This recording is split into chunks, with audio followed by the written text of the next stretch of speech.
From Central Ohio's news leader, this is 10 TV News at 5. Concerns with artificial turf fields. When I played on turf after games, my body hurt a lot more than it did after I played on games on grass.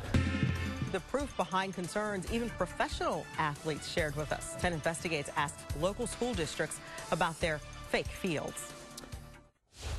Recent deaths of high school football players nationwide have parents concerned about the safety of their loved ones on the field. Helmet-to-helmet contact is getting a lot of attention. College sports, the NFL, it's also the focus of a new Hollywood movie this winter.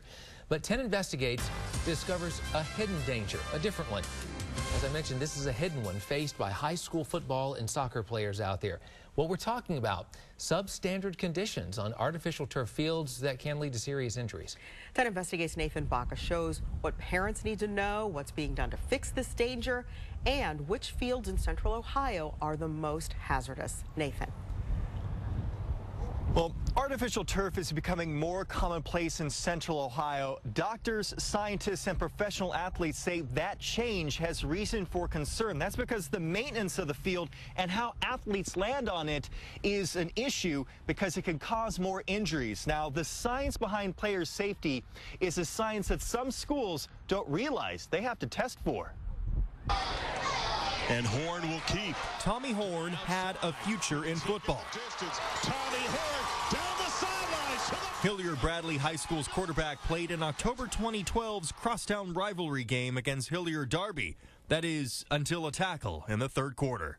It was my helmet hit the ground, and like say this is my helmet. The face mask got stuck right here, and then this is my neck. Horn was in the hospital 3 days. He had a bruised spinal cord, 2 broken bones in his back, and a severe concussion. Horn believes he suffered these severe injuries because he was tackled on turf, not grass. And my body weight kept going forward, and it was just the impact of the turf really what did it. Many Ohio high schools replaced their natural grass fields with artificial turf. 10 Investigates found 3/4 of Franklin County school districts now use artificial turf fields in one capacity or another. So even if your child's school district does not use turf, chances are they will play on turf at some point. To make that turf soft, turf companies scatter crumb rubber across the field. But players regularly kick or carry that crumb rubber off the field, leaving dangerous spots without cushioning. Schools are supposed to regularly distribute this crumb rubber, while turf companies do long-term repairs. Columbus Crew star Frankie Haydick knows firsthand how painful artificial turf impacts can be. When I played on turf after games, my body hurt a lot more than it did after I played on games on grass. You know, you thought about that when you played. You thought about, oh, should I go for this tackle because, you know, it's a turf. To assess the hardness of a turf field, technicians perform what's called a GMAX test. A trade group developed the standard and recommend the fields be kept below a rating of 165. 10 Investigates found some schools hadn't been testing their fields until we asked. Those who test show a variety of results.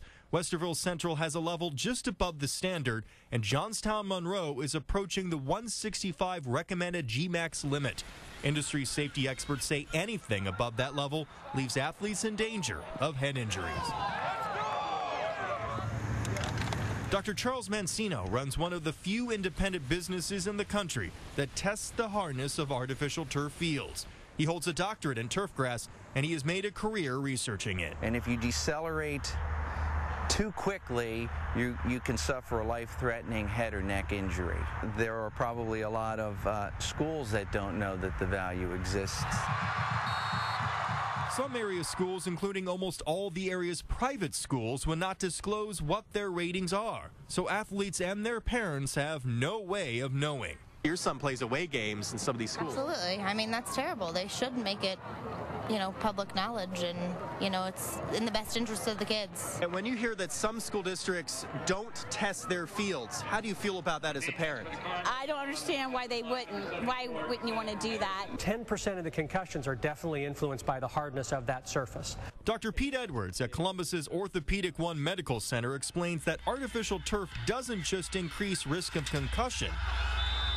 Hard turf creates more injury mechanisms and more force so that players get injured more. Another issue athletes face on turf is how their footing is impacted. That's what engineer Chris Sherwood researched for years. Speaking by video call from Virginia, Sherwood lists the injuries more common with artificial turf. Either a fracture or a ligament tear in the midfoot, regular ankle sprains, something called high ankle sprains, where the ligaments are a little farther up, and that can be a more severe type of injury. The belief is that maybe even injuries in the knee, ACL tears, that type of thing.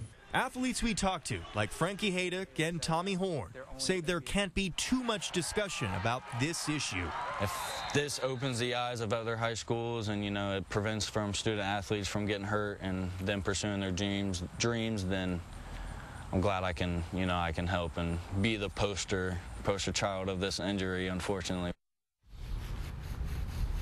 Now, here at Johnstown Monroe High School, they are limiting use of their field and plan on building a new field. Now, the other school we mentioned, Westerville Central, they're also adding new pellets to their field and will schedule a new test. Now, for the first time, accessible to parents, we are listing the Central Ohio schools that have turf. We are also putting together their GMAX test results. You can look that up. You can look up your child's school on 10TV.com. Reporting live from Johnstown, Nathan Baca, 10 Investigates. All right, Nathan, thank you. Also online, we will be able to show what retired professional athletes are saying about artificial turf dangers. We also have an in-depth video explaining the science behind testing sports fields. You can find those videos, again, at 10TV.com. Important information there. All right, Tracy, here's what I need.